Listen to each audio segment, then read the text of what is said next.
a second to get set up here. Hopefully everyone is able to join. Exciting stuff. Yeah, hopefully.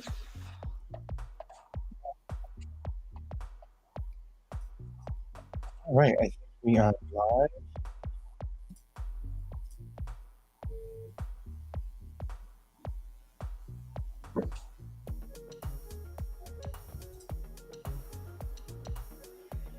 Awesome. We are live in multiple locations now, and then we'll just give people a few minutes to shuffle in. Welcome, everyone. Please introduce yourselves in the comments, and we will get things moving along here. Kirsty, thank you for joining us this morning. I love the music in the background. It's working well. Yeah, Restream is, we appreciate the platform. They're doing a great job building new tools. This is apparently their music AI tool they just added, which is great. Yeah, Before I love you had it. to throw in Spotify and try to figure out what song to play, and now I'm just there's just a few selections and it's much shorter. Perfect. I was going to say the music's great. I won't start dancing. Everyone will be pleased to know because my dancing ability isn't that great. So we'll keep to some really good workplace content. Yeah, we'll keep to very, very strong workplace content. less strong dance content. Sounds good.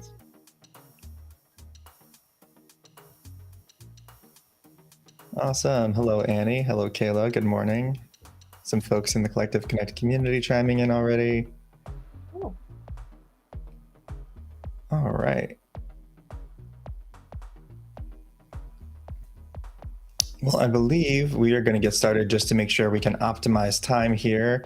Kirsty has a lot to share with us, and then we want to leave a lot of time for Q&A for everybody. So I'm going to turn off the music and we'll get started. I wish we could have music the entire time, but I think that'd be pretty distracting. It's quite nice. But thank you. Yeah, it's kind of it keeps the mood going a little bit. Thank you, everyone, for joining us today. My name is Omar from Collective. We provide information, resources, and community for workplace professionals. We are very excited today to be joined by Kirsty Angerer from Leesman Index. Kirsty is a human-centric designer. She is also the director of development for Leesman, and she is overall an incredible human in workplace. And we are very excited to have her on today, sharing information about the workplace reset and some of the research that Leesman has been doing, but that she's been sharing all around the world in her whirlwind travels as she goes about. But we're very excited to have her here today. Thank you so much for joining us, Kirsty. No, it's my pleasure. Thank you for having me. And I'm really looking forward to sharing some of this research. As you say, I've been traveling around, not only me, but a lot of our team have been traveling around for the last month sharing this information. And we've had some really good response. So hopefully it'll drive some really good conversation today as well. Awesome. Well, let's jump right in. And just so everyone knows, Kirsty's going to be presenting some information. We're going to be kind of running through it pretty quickly. And then once we get through that, we're going to save a lot of Q&A at the end. So please do put your questions in the chat box, and we will try to get to as many questions as possible, as quickly as possible, if that makes sense. Sounds good. I'm just going to check with you, make sure that everyone can see my screen okay. Yep, we're up everywhere. Amazing. Good stuff. Brilliant. Well, yeah, thank you so much, Omar, for having me, and great to be here with the collective and all of you as well. My name is Kirsty Angerer. I'm a development director here at Leesman. I joined last year. My background is in ergonomics consulting, so I spent a lot of my career designing workplaces from an ergonomics perspective. So I might bring some of that lens across to some of this information here as well. But now I work with some of our largest corporate clients to help them with their strategies and share some of this data and insight with them to inform future workplaces and inform future great workplaces at that as well. So to get started, I wanted to share that we actually last year became B Corp certified. And if you haven't heard what B Corp is all about, it's a certification across B Lab, which certifies the sort of highest standards of social and environmental performance. So we're doing things for purpose and profit aligned. And that's why we get to share all of this research freely across all of these different platforms as well. And it's really what I love about Leesman as well, that we can share all of this and create a brilliant future for our workplaces too. And so from a Leesman perspective, our purpose is to provide the data and insights to help you build better workplaces. And we do that through a survey methodology, which I'll run through that and then really dig deep into that data as well. But before I do any of that, I really wanted to jump in and sort of, I guess, share a little bit of a history lesson in some ways and describe how Leesman was born and how that might impact you and the types of organizations that you're working with as well. So what you're looking at in front of you now is a floor plan of the Vitra office in Switzerland. I'm sure many of your clients or contacts or network here, Omar, will know who Vitra are. And this is the Will.i.am Reen workplace in Switzerland, as I mentioned. Now, this was a floor plan that was designed back in 2000 by Seville Peach, a Turkish designer, and it's a beautiful designer. I'll share some photos in a second so you get to see the essence of what that workplace design looks like. But Tim, our CEO and founder of Leesman, he worked with Vitra and worked at Vitra for a number of years between 2005 and 2009. And he would pop into this office, once a month or once every 6 weeks to bring clients and contacts and sort of share that experience of what this office felt like as well. As he sort of entered the room here or the office, he'd enter through some stairs on the first floor, grab one of those visitors' desks at the very beginning, grab a coffee, and within a couple of sort of motions would be in the heart of the workplace. It's around 30 meters deep. The space was punctuated with 2 indoor-outdoor spaces in the middle here. That's probably where I would spend most of my time, I think. And then some enclosed spaces around the footprint as well. And then also a library area for more focused or independent work as well. So as you can see, there are some real distinct elements to this floor plan, which was designed by Seville Peach back in 2000. And I'll show you some photos now. As you can see, it's very much the 2000s. If you look at the outfits that people are wearing here, they're obviously wonderful. But this is sort of the part of the office experience here. The next image is the cafe area as well. And then some of these enclosed spaces where people would have some meetings.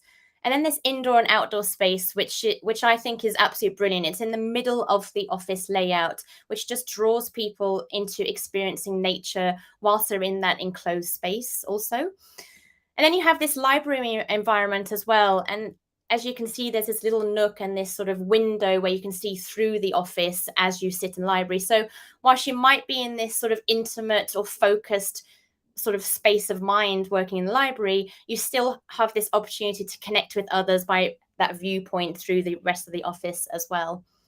And then one of Tim's favorite places to sit in the office was at this elevated desk area, which was sort of close to reception. So as people were entering and exiting the space, you had this opportunity to interact, connect at this eye level point of view as well.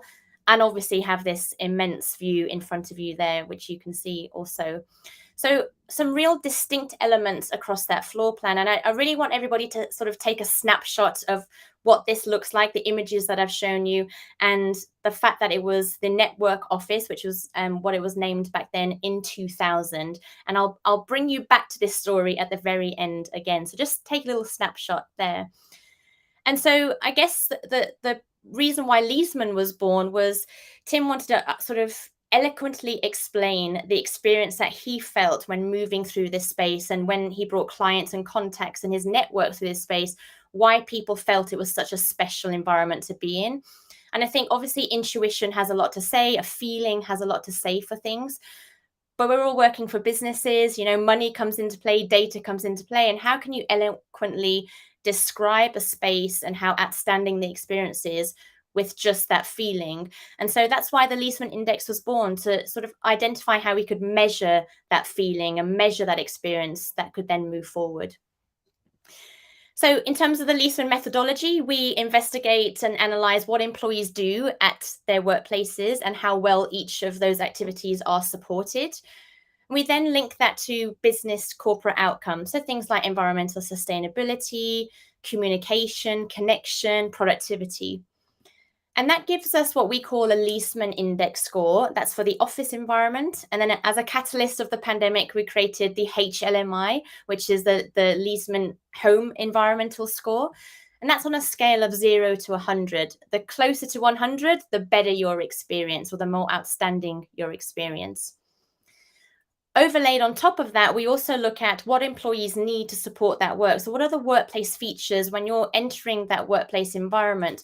What are the features that you need to be able to do the activities that you want to do correctly in that space, that then purposely add value to that overall business outcome and the impact that your business wants to achieve from your people? So looking at those sort of three elements, to date, or up until Q2 2023, we're just updating the last quarter here. To date, we have over 1 million responses to our office survey, which means it's one of the most diverse and richest data sets for employee experience around the world. And I think we're really proud of that data set. And particularly for me personally, I think what's really interesting to see is, as a catalyst of the pandemic, when we brought out the home working survey, we were then in this really unique position to compare and contrast the office with that home experience. And so since middle of 2021 up until now, we've also, had responses in the region of 340,000 for the office and 380,000 for the home-based assessment as well. So what does that look like from a scoring perspective? What does that look like from the benchmark right now with all of the workplaces that we've surveyed to date? Well, the Leesman Office Index score, so the LMI score, is currently sitting at 65.0. And the HLMI, so that home experience score, is 75.8 HLMI. And what that means, I'm sorry to say, if there are anybody on this sort of workplace and architects and designers, or anybody in facilities, that the average home supports the average knowledge worker better than the average office. And that's still true today. So it means that a space that is inherently designed for us to live in and be with our families and friends is ultimately better supporting our people from a work perspective than the office, the environment that was designed for work. And as I say, that is still true today. And it's based on a couple of factors, which I'll run through as well. That's not to say that the office is dead in any way, shape, or form. We very much love the fact that the office is still there, and we believe the office has a really important place for us all to be in. And there are clear reasons why that is, and many of you will know them as well. But I'll hope to show some of that data and insight as well that goes along with that sort of general sentiment behind it. Now, of course, none of this data or insight would be here without all of the organizations and brands that we work with. And this is just a real snapshot of the organizations we're working with at the moment. We're really fortunate to work with some of the best around the world, small, medium, and then some of the largest as well. And without all of these organizations, without them embedding the Leesman Index into their strategies and their workplace environments, the Leesman Index ultimately wouldn't exist. So I guess the point here is to continue measuring your workplaces so that we can continue to share this research widely across the world with you. Now, on top of what we do with measuring and analyzing employee experience and the scores that we produce, or the scores that come out of these surveys, we have something called Leesman Plus certification. Now, Leesman Plus is deeming those outstanding workplaces. So any workplace that scores 70 or above on that scale of 0 to 100, we deem as an outstanding workplace. And this is one of those examples. So Boston Consulting Group in London achieved Leesman Plus this year, and we hosted our recent London event there. And it's a brilliant space, and very clearly has identified some features that is purposeful for them as an organization. And you can see that as you walk through the space and experience the space as well. Very much the same with BHB. So I was recently in Melbourne as well, and I got to experience this workplace as well. This is, I believe it's their 7th Leesman Plus building around the world. We have been surveying BHP offices and workplaces since 2018 across 20 surveys. So they've really taken this opportunity seriously to identify what their people want, which is aligned to their overall purpose and workplace why, and then implementing the features that are going to contribute to that workplace why in the future. And so that's why they've sort of really increased and improved that scoring and overarchingly that employee experience across the world as well. And then lastly, another example, GPA, so the Government Property Agency in Birmingham. That's Birmingham in the UK, not in the US. And they've also used Leesman data over the last couple of years. And this specific example was sort of moving people from 8 distinct environments that were underperforming to one outstanding space that they created with the use of some of the Leesman data that they surveyed with. And moving 1,700 civil servants is no mean feat, especially from 8 underperforming buildings into this one space, but it also yielded a cost saving to the taxpayer of over £2 million. So there's some real financial benefit to some of these changes when you're looking at this workplace design across the business outcome that you want to achieve as well. So those are just a few examples of what can be achieved when you're measuring the employee experience and implementing those changes based on the strategy that you put in place as a leadership group. So I'll jump in now to some research. We typically, at Leesman, we're doing research often on a 6-monthly basis. We've got our research team that are diving into the data as we speak to look into what are the next trends upcoming and what else we're seeing as well. But this is the workplace reset. So what is the new minimum viable office that we need to be creating to support a really good employee experience for all of our people around the world? Now, it's a framework, as I say, for the post-pandemic workplace. What do employees do there, and what are the essential things that they need to do it very well? The research that we did was logistic regression and principal component analysis, and that explores how the activities employees perform determine what features they require from the workplace. And so you can see here some of the data analysis. As I mentioned previously, we have over 1 million responses to our office survey. Looking into that much data would take us much longer than a couple of years. So we did this type of logistical regression and principal component analysis to identify a group in the data that would sort of be representative of all of the data overarchingly. But I guess the approach to this research assumes one critical assertion, and I'm sure many people on this call here will understand this, that the form a workplace takes must be derived from what its employees seek to do there, and not the other way around. Otherwise, we're sort of already failing at the forefront of this office experience. But before any of that occurs, we need to understand or determine the why of that workplace. What is the purpose of your workplace?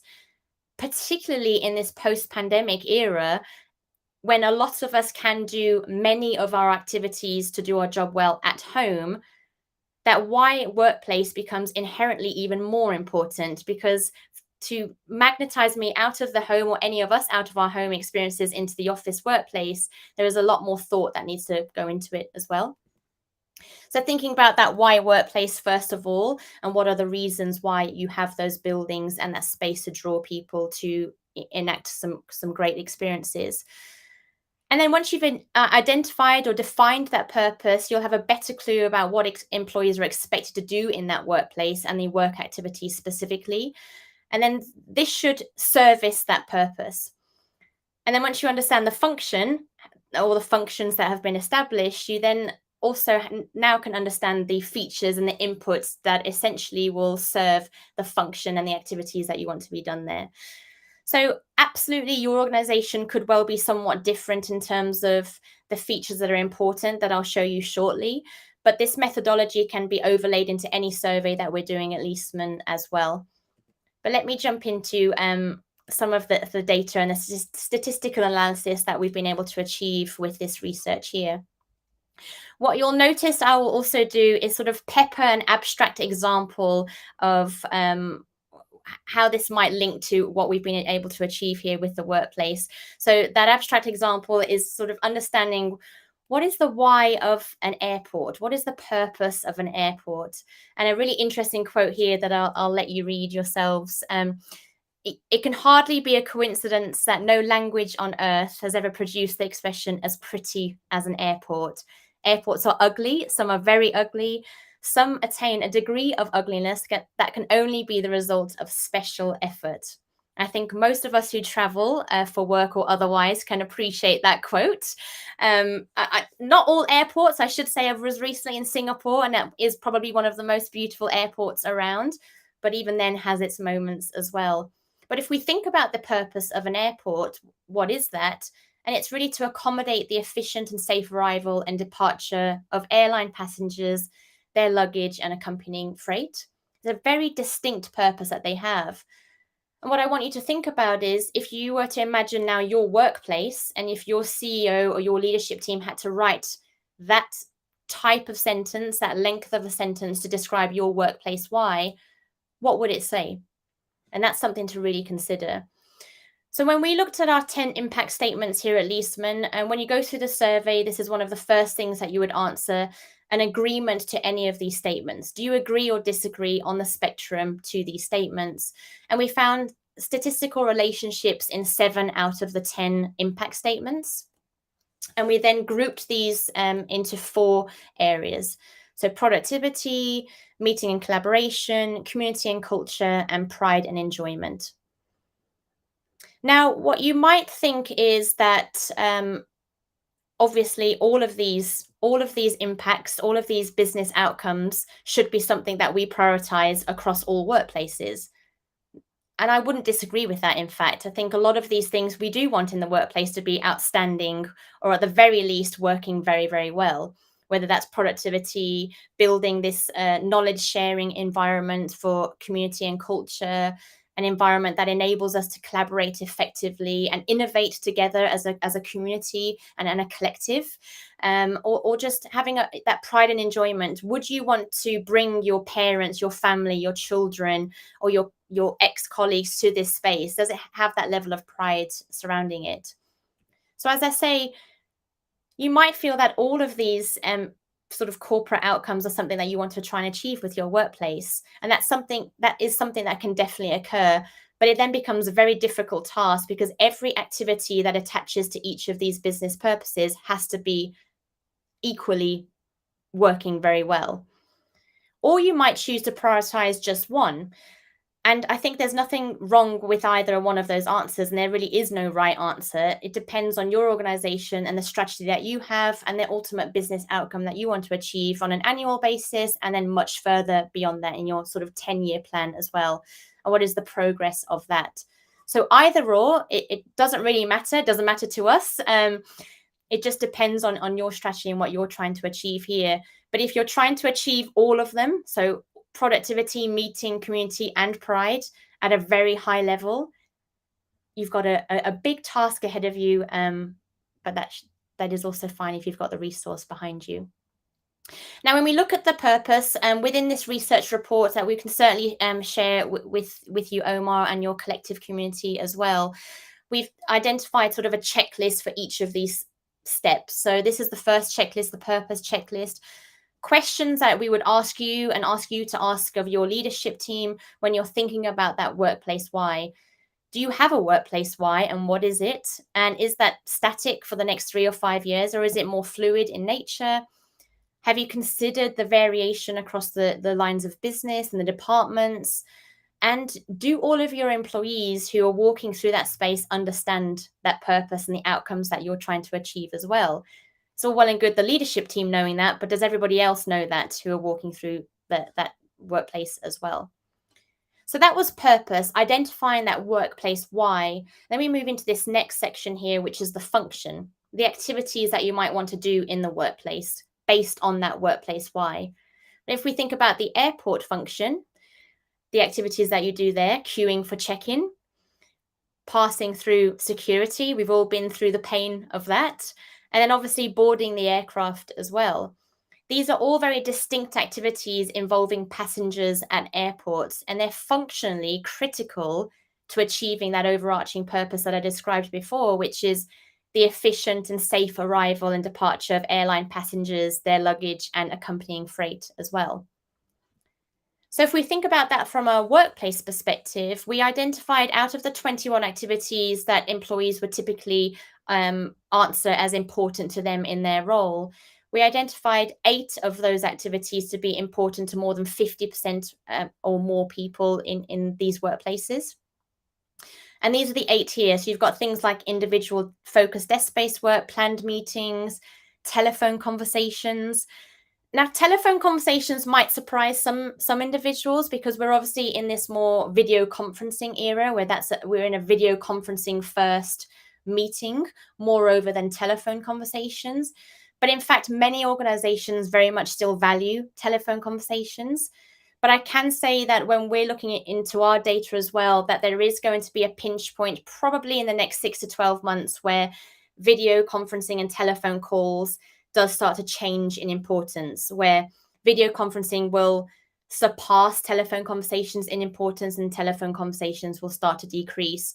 But that's not to detract from the fact that telephone conversations is still an important activity for a lot of organizations as well.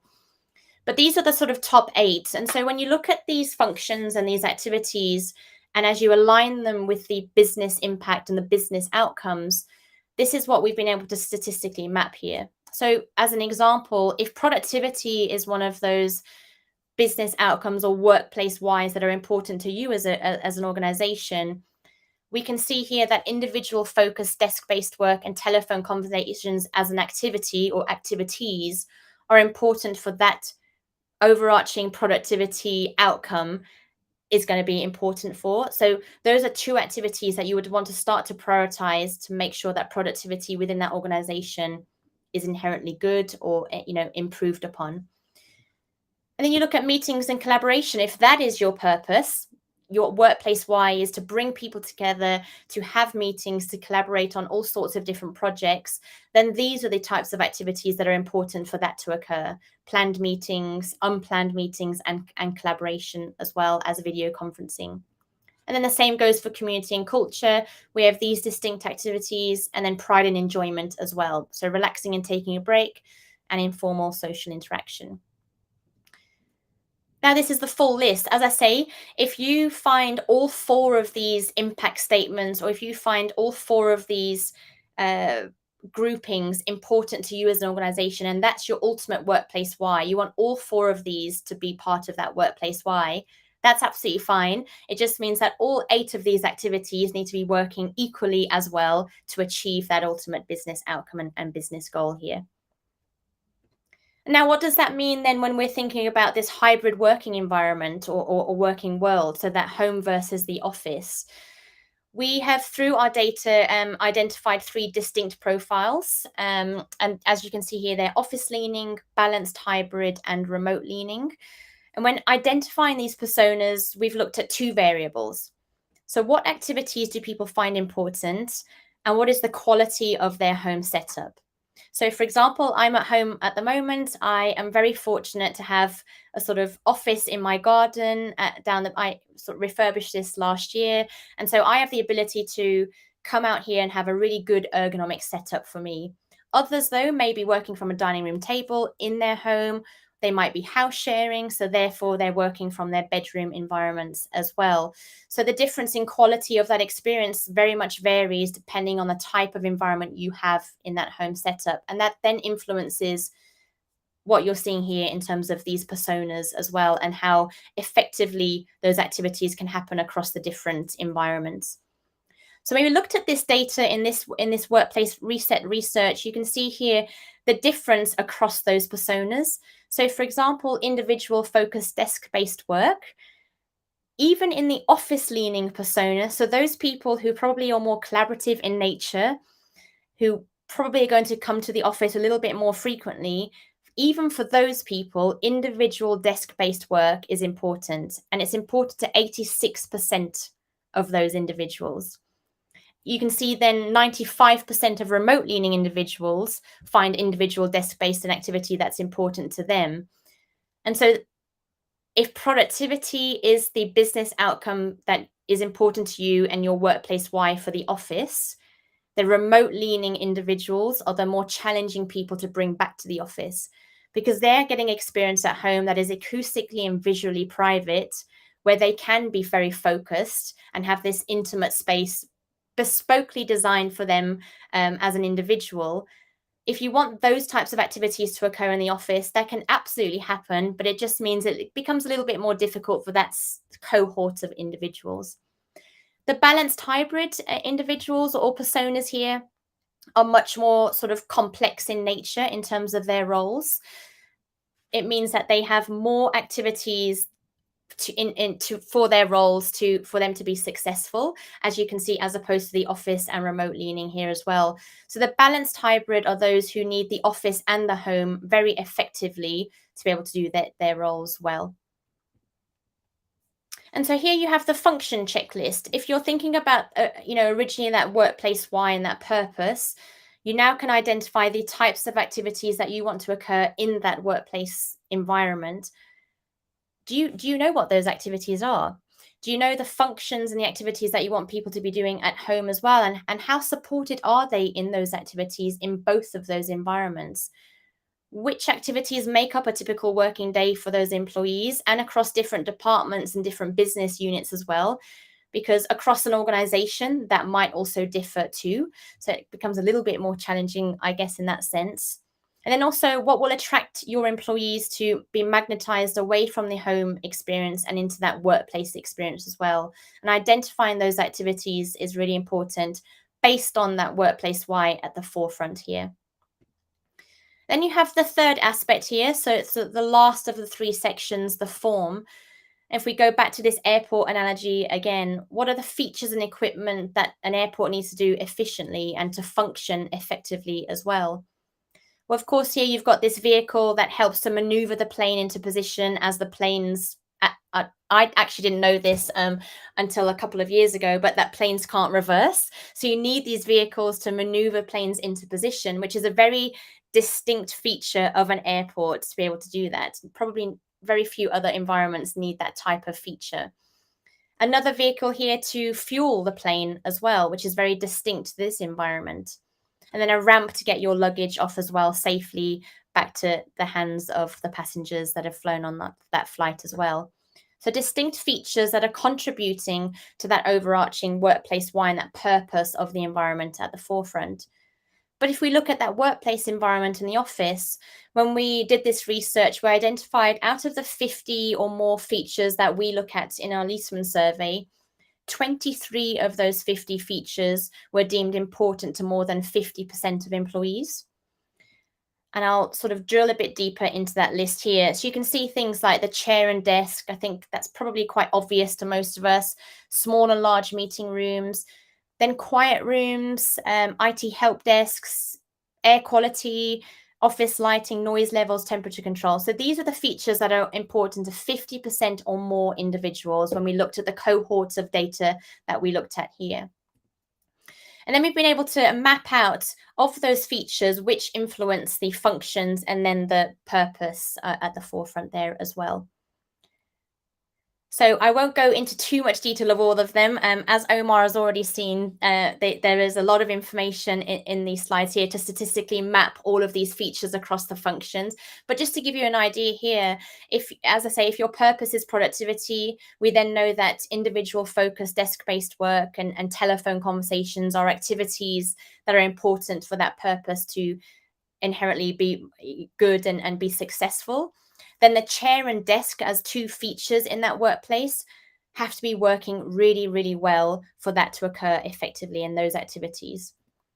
And then again, if we look at those enclosed spaces are servicing these activities here. So planned meetings, collaborating, video conferencing, informal social interaction. You then have technology, and that is influencing these types of activities on the left-hand side. Surprisingly to me, actually, all five of the indoor environment quality features came up as important to 50% or more people here.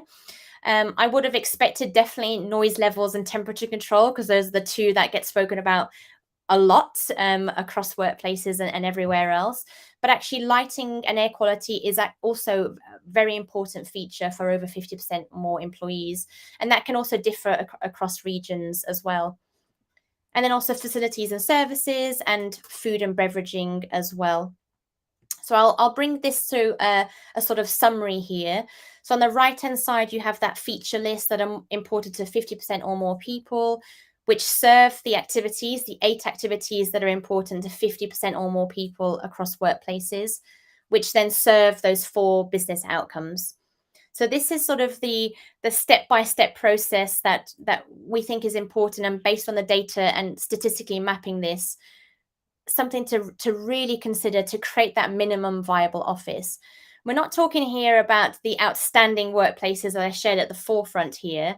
We're talking the minimum viable office. So if you want to create the foundational office for people to experience a really good experience when they're moving through your workplaces, these are the activities and then the features that influence those activities that need to be sort of investigated further for your organizations. And this might be different. This is average data, of course. So it might be different to your workplaces and your organizations, which is why you need to individually measure buildings and workplaces. But this does give you sort of that North Star of information to look at. And then if we look at this table as well, we can get this table across to you. It identifies, again, those features across the functions and the activities. I'd like to draw your attention here on this table actually to relaxing and taking a break as an activity. Now, well-being is a huge topic around the world in workplaces, and so it should be.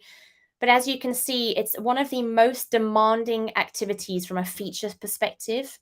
So if you look on the far right-hand side here at relaxing and taking a break, which comes under the purpose or impact statements, community and culture, and pride and enjoyment.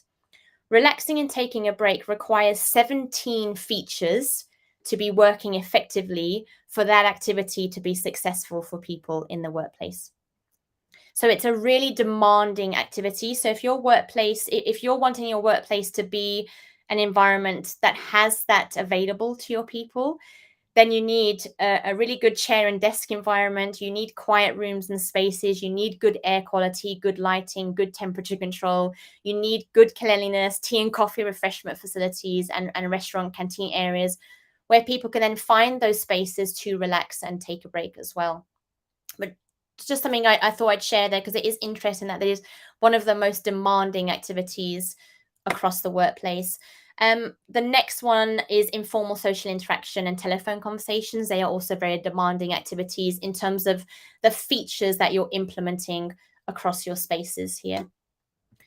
So if we look at all of the full list of the important office features and service features across workplaces, those that were important to more than 50% of people or more. I'll just give you a moment here to glance across this screen to look at what those are. So the desk and chair that I've already described, noise levels, tea and coffee refreshment facilities, parking, office lighting, quiet rooms, IT help desks. So these are the types of features that are important to, a really big portion of your employees. What I'll show you now is the least supported features of this list. So these are the most important features that your employees are finding for the workplace for them to do their roles effectively. Now, these are the 5 lowest performing of those features. So noise levels at 35%, temperature control at 39%, 40% quiet rooms for working, 55% for desk room booking systems, and restaurant canteen as well. So these are the 5 features that are the lowest satisfied by your employees at the moment.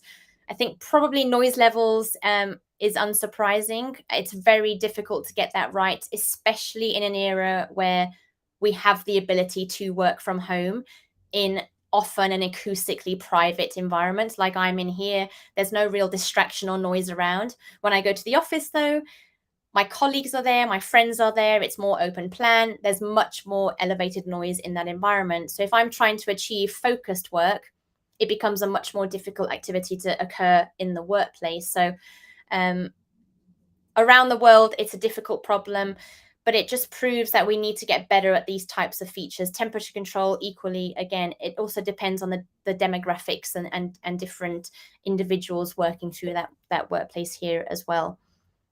So if these are some of the most important features for your employees or to your employees, but they are the lowest satisfied, why would employees willingly return to the office if the things that are important to them are low in satisfaction? And I think this is where we need to get better as a community at investigating those features and improving upon those that link then to the activities that you want your employees doing in that workplace, and then linking that back to the business outcome and the purpose of your workplace and the impact of that. So again, a checklist here just to run through when you're sitting down with your leadership team, your FM teams, your workplace experience teams, thinking about some of these questions, I think would go a long way. So do your workplaces meet employee expectations? Do your employees want to come to your workplaces, and are they inviting in terms of the features that I've just shared here? Are they acoustically private so that I can or we can do individual focus work or video conferencing type of work? Do you have room desk booking systems that enable us to interact with each other, our colleagues, our managers, or at least at the very least know where our colleagues and friends are around the workplace floor plate as well? And what is the food and beverage offering like around that space too? Because that is a very, very important feature. And some of these things you might not be able to fully control. So it's identifying those things that you can control, influence, and then some of those things that you just have to accept. But unless you measure this and identify these features according to your initial workplace why, it's difficult for then employees to have that sense of wanting to come back to the workplace when they can get a lot of this at home, in a really bespoke manner. So I guess that's the workplace research, and looking at that new minimum viable office there and statistically mapping, or we've been able to statistically map what are those features aligned with the functions, the activities, and then that workplace why and purpose. But I want to just bring it back full circle here. At the very beginning, I shared the Vitra floor plan that was designed back in 2000. And I'll bring it up again on screen here. So this was a floor plan designed by Seville Peach in 2000. And as I described all of those features, I think you've sort of hopefully felt the sentiment of that experience, that it really was well thought out and had those different elements attached to it because of the workplace why inputted, and then the activities that you would do there whilst working as well. Now I'm going to bring up some photos of 2023 of this space, and what's surprising and shocking, I think, for many of us, is that even though this was a space designed back in 2000, the framework and the layout of the space remains unchanged, apart from some of the sort of maybe color changes or furniture specific changes. So as you can see here, this is exactly the same as it was in 2000. This is the library, completely unchanged, other than the chairs have changed slightly in terms of the furniture. Again here, the cafe area or the breakout areas, the only thing that's really changed are the light pendants, but it's still in the same location as it was previously. Similarly here, again, that informal breakout zone and the cafe area. Nothing has inherently changed about the floor plan and the layout, maybe some of the features, again, with these individual desks, and then the meeting room spaces as well, other than the green chairs across this meeting room. So I think what this shows is that this is an impeccable return on experience investment, that something designed back in 2000 that has remained ultimately unchanged apart from some of the features, is still working effectively well 20 years later. And that's something that we're looking into a little bit more here at Leesman, is this return on experience investment and what that looks like for workplaces around the world as well. If you're investing and spending a lot of money on these types of experiences and wanting to magnetize employees back to that workplace experience, are you doing so based on the ultimate purpose of that workplace? Do you know why you have an office and why that office is inherently going to draw people back outside of their home environments as well? And to quote Dieter Rams, I guess, it's not about having more and having every last detail in that workplace, but having better quality spaces and finding those marginal gains in that experience as well. So that's what we hope to achieve here, and hope we've been able to share that with some of this data.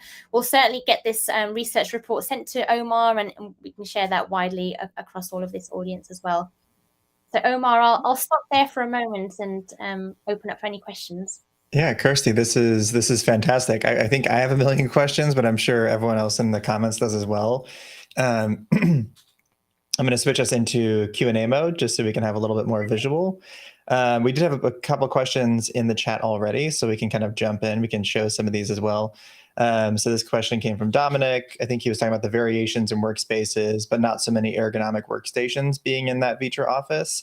Are people moving around? Like, how are they really handling the body dynamics? Or is the space just so ergonomically designed that it kind of works for everybody? That's a really good question. I think being Vitra, obviously a lot of the furniture is ergonomically designed. So I think by virtue of what they do, probably the space was elevated in that experience. And so whatever type of environment you were working from, it worked well in that sense as well. But also thinking that not every activity that you're doing has to be ergonomically perfect in a sense. It depends on the time spent in that environment. So if you're in the library, perhaps that space is inviting you to read some documents or just have some focus time. Doesn't necessarily mean you have to have two screens on a monitor arm with a sit to stand desk and an ergonomic chair. Just needs to be comfortable for 10 to 15 minutes for you to focus, and then you might get up and move around to the next environment as well. Awesome. Yeah, and I've actually interestingly visited and worked out of that office at Oh, an cool. event. It's a fantastic office, and it really does, like, their offices really stand up today the same way they did, when a lot of them were first built. I know they've been built in different time periods, but the Vitra offices are fantastic. And I think we're going to jump into another question here. From Ryan Bernard, are there any markets where the index skews towards the offices as being more suited for work than the home? Ooh, that's a So very in good the, question. is there a breakdown of that? Like, are some regions doing better in the, I think, and traditionally in real estate, what we're seeing right now is that, the people returning to offices on a larger or higher basis are different in North America versus, or North America and South America versus EMEA versus APAC on an aggregate basis. So I guess that's where that question comes from. Is there a difference in experience levels there? When we look at our global benchmark, our global Leesman benchmark, there's no real difference. The home experience is supporting a lot of those activities better than the office, as you saw in the Leesman index and HLMI scores. The HLMI score is still much higher than that office experience score. That's not to say, though, that depending on a specific organization's workplace why, that the office would then be deemed a better environment for those specific activities than the home environment. So I think in that sense, from a global perspective, no, the HLMI is still higher than the office LMI. But as I say, because this is average data, depending on you as an organization and the region that you're working from, that certainly might start to differ as well. No, that makes sense. So if you dive deeper down into the individual data, it might be different than the average data of a region or a city or a country. Awesome.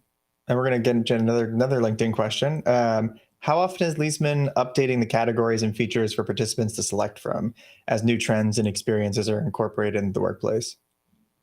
Yeah, so that's a really good question. Actually, this year we did implement an updated methodology, which means that honestly, the majority of it did stay exactly the same as it always has done for the last 10 years, because ultimately the way in which we work or the activities that we're doing hasn't changed. It's just the environments that we're doing those activities that is starting to change moreover. With that said, we did add a couple of new features to obviously meet the new trends and the new times, such as video conferencing and that more digital experience as well. But honestly, largely it has remained completely the same. And that is also to protect the sort of benchmark so that we can year on year, annually, and across that decade period, show the changes in trends as well. So it's not something that we would change on an annual basis or on a very regular basis, but certainly on a large trend basis, we are always looking into those updates and features and activities. That makes sense. And I guess, Kirsty, would you say that, like, you have updated a lot more of your ways of measuring this post-pandemic versus in the 5 years pre-pandemic? Exactly. Yeah. Okay. Interesting. Awesome. And I think, a question I actually had about this kind of similar topic is, as you're like looking at the basics, right? We talked about, like, very much the basics that you're kind of kitting into this, survey. Are you seeing a lot of the majority of companies actually doing a good job at those basics? Or are you seeing a lot of companies not even achieving those basics necessarily? Because the minimum viable office, as you call it, right? That basic list of requirements. A lot of the companies we speak to on a day-to-day basis aren't even necessarily achieving that basic standard, as opposed to, like, overachieving. I absolutely agree. I think even some of the sort of Fortune 500 organizations that we work with are still not getting the basics right. And that's evident because people in those instances are remaining working from home and don't want to come back to the office. As I shared, if the features that people are finding important aren't supported well in the office experience, why would you willingly come to the office? We have to get those basics right.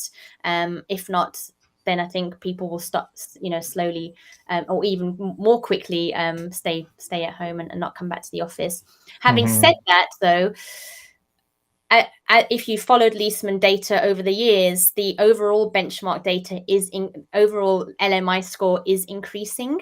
So there are certain organizations and certain workplaces around the world which are taking this very seriously, and because they're continuously measuring with us and improving upon that experience, the overall global benchmark is slowly increasing with that as well. So I think that puts us in a really good position. It means that we are taking this seriously, but there are still some organizations that will be left behind if they don't get these basics right. Yeah. And I think it's interesting too, in your basics list, I think that people see that list probably and might say, hey, we don't have the resources to have a cantina. We don't have the resources to have a restaurant. But, and correct me if I'm wrong here, I would imagine that it doesn't matter if the cantina is yours, but if you're locating your space or your workplace next to something that is, a desirable place to eat lunch or a desirable place to have coffee or dinner, is that also a way to kind of solve for some of those things without having to invest your own capital? Exactly. So that's exactly what I was describing with this. We do something called this control, influence, accept activity. So if you identify a feature like a restaurant or canteen, you might not have a building that has that service available to you in-house, but the location of that building might be surrounded by lots of restaurants, canteens, and those types of amenities. Or you might be, whilst you're not across all the floors of one building, there might be a shared experience for that. So having the ability to influence that is really important. So it doesn't necessarily mean you need to have a restaurant in your building, but it does mean that because we know that that's important, it might be that the amenities surrounding that building offer that experience as well. And it can be different for different organizations too. Yeah, that makes a lot of sense. We have a few more questions from LinkedIn. Let's see. We have one. I love being able to pop these up. Any early updates / insights from the launch of Leesman MIT 3-year study, or is that still on the burner cooking? That's a very good question. We are hosting our annual summit in November, where we'll bring all of the participating organizations together for a full day summit to share those insights. So once we've achieved that, we'll certainly start to share those across publicly with you. So what I would say is stay tuned. One insight I can share is hopefully I don't butcher this, but 46% of people are feeling disconnected working remotely. So that is something that has come up out of the hybrid future research at the moment. But that's all I can share right now, and willingly will share it post the summit that we have. No, we really appreciate the open and transparent sharing you all have always done. And I think that's one of the things that we've appreciated so much about Leesman. This is a longer question from Robin. I will be, quite transparent about that. But I think it's important. I think what she was trying to get at is that the productivity and purpose may not really accurately capture like creativity and innovation. And I think it's one of those questions of like, how does the methodology touch on, like, at the end of her question, she asks, if an org focusing on productivity is looking at only at desk-based work and telephone conversations, they may be missing a huge opportunity within creativity and innovation, right? So if you're only looking at these things, are we capturing the more nuanced parts and pieces? Yeah, absolutely. I think ultimately there are some, I guess, workplace hygiene factors where if productivity is one of those important workplace whys or purposes of why you have a workplace, then of course that inherently the features will match that. But it's not to say that that workplace won't also have or shouldn't also have meeting rooms and quiet spaces for you to collaborate with each other. It just means that maybe the priority shifts slightly towards that productivity type of activity, but not necessarily disregarding any of those other features that might influence a really great experience across the board. And Robin, if we butchered your question, please let us know in the I can comments and see we it's a will. very long question. I might have a proper read through it afterwards and share some more thoughts on that, Robin. So thank you. Yeah, I guess, Kirsty, one other question quickly about the work you all are doing now. Are there any organizations that you're seeing that are doing this exceedingly well? Even if they are, super resource organizations, I think people are always really looking towards examples, not necessarily for benchmarking, but for examples of companies that they, should be seeing as like truly good examples who are trying to get the work done and doing a good job of executing on these things within your purview. Are you seeing companies that you would say like are actually doing the work, getting it done, and actually like doing a good job at it? Yeah, certainly the examples I shared earlier. So, Government Property Agency here in the UK, and Boston Consulting Group, and BHP globally are doing some fantastic things. And they have not only created a minimum viable office, but they are going above and beyond, which is why they've been certified as Leesman Plus Outstanding Buildings. Another organization I work quite closely with is Standard Chartered Bank. A lot of you will be familiar with their twice the experience sort of sentiment across their workplaces. And just to give you some context, out of around the 7,000 workplaces that we've surveyed, in 2022, 54 of those workplaces were certified Leesman Plus, and 50% of those were Standard Chartered Bank workplaces. Hmm. So if you want to look into what they're doing well, I'm sure they'd be happy to talk to you about what they're up to. They do some fantastic things, and they've just taken it really seriously. They have a huge resource of workplace experience, real estate professionals, well-being professionals around them that can sort of implement all of these features across the workplaces. But they're doing an incredible job around it. So I would say Standard Chartered Bank are probably one to look out for. That's awesome. And I think it's kind of counterintuitive because I think people often think of, the shining examples of like large scale tech companies as these companies who are doing workplace experience or pushing it really far and fast. But yeah, I mean, like the example of the Vitra office and the way they think about hospitality, sustainability, and like a lot of the things they do on their campus even are really forward thinking. Standard Chartered Bank is not the first name that would come to mind for me for an incredible, workplace experience, but it's amazing that they're doing that work. And also, often actually, we work with a lot of government agencies too. And I think government agencies also have this perception, like you've just shared, that they come to us and say, we want to have experiences like the tech organizations, the financial institutes around the world, the top organizations. And in fact, many of the government organizations and agencies that we work with have better workplaces than the privately held people or organizations that have loads and loads of money to invest in this type of experience. So Hmm. what I would say to that is, don't copy what everybody else is doing. Certainly gain some, maybe some influence or inspiration from what others are doing. But ultimately, you have to understand your own purpose based on your own organization's business outcomes, what you want to achieve. And sort of let's get away from this rhetoric of all having Google offices and all having the same offices, because that just isn't good for anybody. Yes. 100% agree. Let's not do the copy paste that people did in the, early 2000s of like, copying all the things. I think people copied a lot of the things that were not necessarily what made the office, like their spaces actually great or the workplace is actually great. They copied the facade. They didn't copy the actual purpose. Exactly. And I Exactly. think that's important to consider. So we're coming up on time, but Kirsty, there's a question here that came up, which I'm like, this is perfect timing. What is the best way to reference your insights and data or to partner with Leesman? How do we find you? How do we find Leesman? Where can we get more of this great information? Um, Absolutely. If this was somewhere from LinkedIn, please connect with us on LinkedIn. I'm on LinkedIn. Tim, our CEO, is also, as are many of our colleagues. We have a Leesman LinkedIn profile as well, of course. So yeah, we can get in touch with myself individually or jump on our Leesman website too, and we have some contact details there, and we will get those details farmed out to us as a team as well. Awesome. Well, thank you so much, Kirsty. Thank you, everyone, for joining today. We're going to be sharing out the recording from this session to the community. We'll also be, continuing to keep the LinkedIn Live up recording, and then we'll share the deck as well to our community, and any other resources that Kirsty sends our way, we'll share with everyone as well. Thank you so much for joining, Kirsty. Thank you so much for the amazing information and insights, and thank you for joining today. Thank you so much. I really appreciate all the questions as well, and hope to keep in touch with you all. Thank you, Omar. Hope to see you soon.